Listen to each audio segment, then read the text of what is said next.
Now that President Joe Biden has officially announced that he is, in fact, running for re-election, it's time for us to look back at the last 3 years of his presidency and ask ourselves, is Biden really worthy of getting another term in office?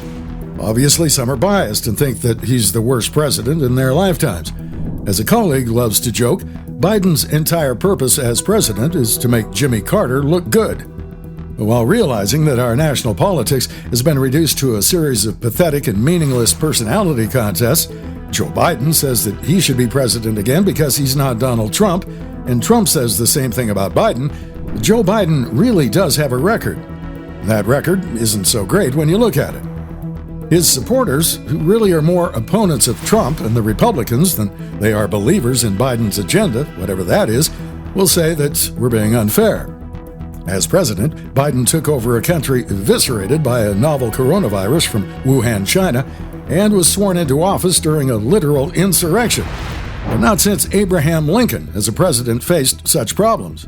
So let's be fair and acknowledge that Biden did take over during a particularly tumultuous moment in modern American history. Yet every president goes through tough moments, not just the big names that we remember, like Abraham Lincoln or Franklin D. Roosevelt. So too did the lesser-remembered presidents like James Polk or Warren G. Harding. Such is the nature of the office. Normally, presidents don't sit around crying about the tough hand they've been dealt. They just absorb the crises and try to resolve them. Biden seems incapable of resolving much of anything, and when he's not failing to find solutions to problems that he inherited from his much-maligned predecessor, President Biden is making new problems for himself. So, without further ado, here are the top 5 Biden failures as we enter into what is surely going to be a painful re-election campaign in 2024. Since taking office under a cloud of controversy in January of 2021, President Biden has both failed to secure our border, and his policies have made the situation along America's southwestern border worse than when he took power. When Biden became president, his predecessor had staunched the flow of illegal immigrants across the southwestern border significantly. In 2019, it was winnowed down by former Republican President Donald J. Trump to 1 million crossings, and in 2020, that number halved to around 500,000. Under Biden, illegal migration into the United States has exploded. In 2022, nearly 2.4 million illegal border crossers were arrested along the U.S.-Mexican border. Most experts predict that 2023 will significantly outpace 2022's staggering numbers. Immigration can make or break a nation-state such as the United States. Too little and the economy might not grow. Innovation might stagnate. Too much, and the system, such as ours is today, might be swamped by criminality, disease, and abuse of America's generous welfare state. Democrats have made the misanthropic political assessment that unfettered migration, both illegal and legal, into the United States will permanently alter the demography of our country, which, in the long term, will favor the Democratic Party's quest for political dominance in America. Thus far, they've been proven correct. Do not expect these numbers to abate in any way so long as Biden and his party remain in charge. When he left office, Donald Trump had imparted a great gift to the United States.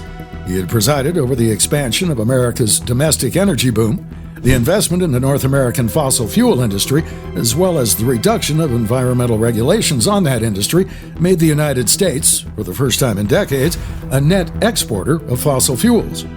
This, more than anything we could have ever done to support Ukraine against Russia, or oppose China's rise, or contain Iran, gave us decisive strategic advantages over our global rivals. Biden's actions as president as they relate to energy has been to make America more dependent on foreign sources of fossil fuels. Not since the early 2000s has the outcome of events in faraway, dusty foreign lands mattered so much to the pocketbooks of ordinary Americans. More fossil fuel production at home under Trump meant that Americans were shielded from the excesses of foreign energy instability. It meant that Washington had greater leverage over its rivals, too. This outcome also led to cheaper energy prices for Americans, which meant that they could spend that money elsewhere. That all changed with Biden.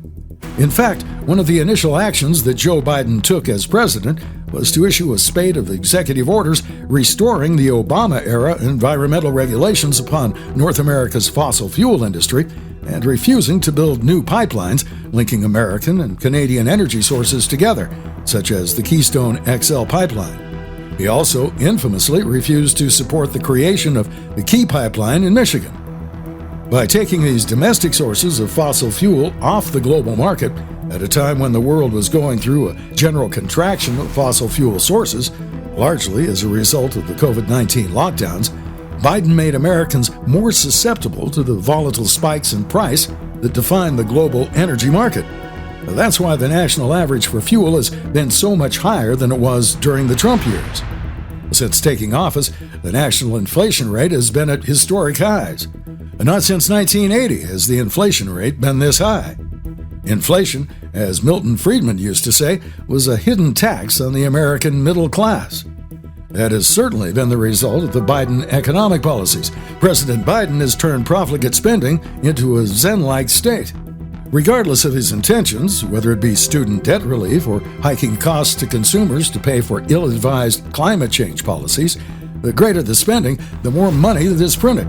And the more money that's printed, the higher our inflation rate is, meaning the greater drag on America's overall economy will be. Biden wants to be Santa Claus to as many voting blocs as possible. It's a cynical calculation. He can dole out money from the Treasury to effectively buy votes. Politicians have done this time immemorial, but Biden has taken it to Weimar Republic levels, and then some. More than $2 trillion in circulation today have been printed in the last 3 years. That's unheard of. While Biden's predecessor certainly printed his fair share of money needlessly and contributed bigly to the national debt, Biden came in and basically poured fuel on that raging inferno with great aplomb. To combat the excessive spending in the presence of so many dollars chasing too few goods, the Federal Reserve Chairman Jerome Powell has opted to hike interest rates. This is a double whammy for Americans, as things are now completely unaffordable, including basic household goods such as eggs. Any other president would have been kicked to the curb with no questions asked. Joe Biden, on the other hand, is inexplicably given a pass. It's his spending policies that are contributing mightily to the spending, which, in turn, is causing the inflation and so many other woes that middle-class Americans are being saddled with. The economy is struggling the way it is, largely because of the inflationary woes that we're all being made to endure. Since 2021, the year that Biden took office, the national crime rate has spiked. According to a 2022 report from the Council on Criminal Justice, violence in major cities remains dramatically higher than it was before the pandemic. The report goes on to assess that based on data from 23 metropolitan areas in the United States, the homicide numbers for the first half of 2022 were 39% higher than they were in the same period of 2019.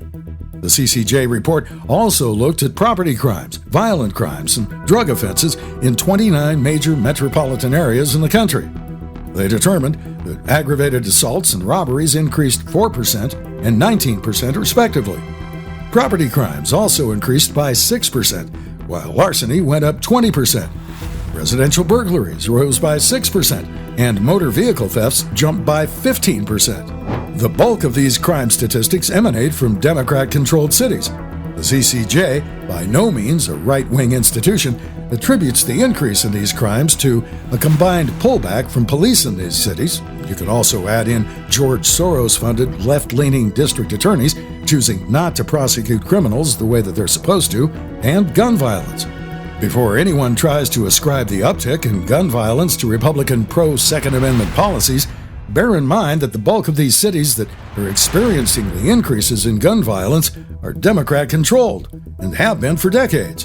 And those politicians are decidedly anti-gun and implement policies meant to restrict gun possession in their cities. While many of the decisions that the CCJ believes have led to the increase in crime are at the local and state level, the fact remains that the Biden administration has a general soft-on-crime approach at the federal level.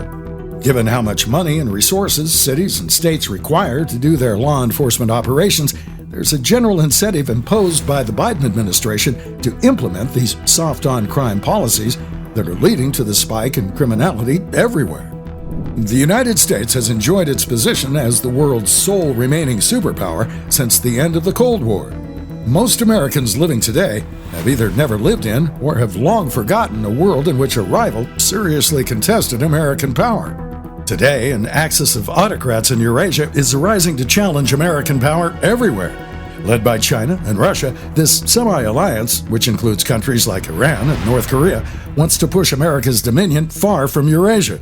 In China's case, they dream of a world not ruled by the American superpower, but by one led by the Chinese Communist Party. President Biden has argued that he was the more competent presidential candidate in 2020, largely because of his decades of experience in government.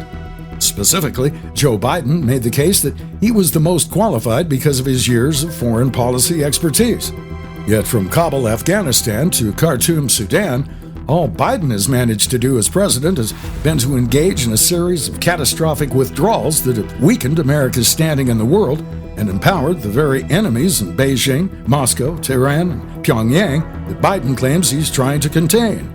The sloppy pullouts are merely a symptom of a much larger problem: Biden fecklessness at a strategic level. More to the point, few have been able to deign what precisely the Biden administration's wider strategy is. At the same time that Biden has presided over disastrous withdrawals that have diminished U.S. power globally, Biden has also encouraged the rise of the most vicious anti-American regimes from Brazil to Afghanistan. Meanwhile, President Biden has overcommitted the United States to what very well may lead to a nuclear war with Russia in Ukraine, while squandering precious and limited diplomatic, political, and military capital there at the expense of being able to defend greater American interests in places like the Indo-Pacific and the greater Middle East.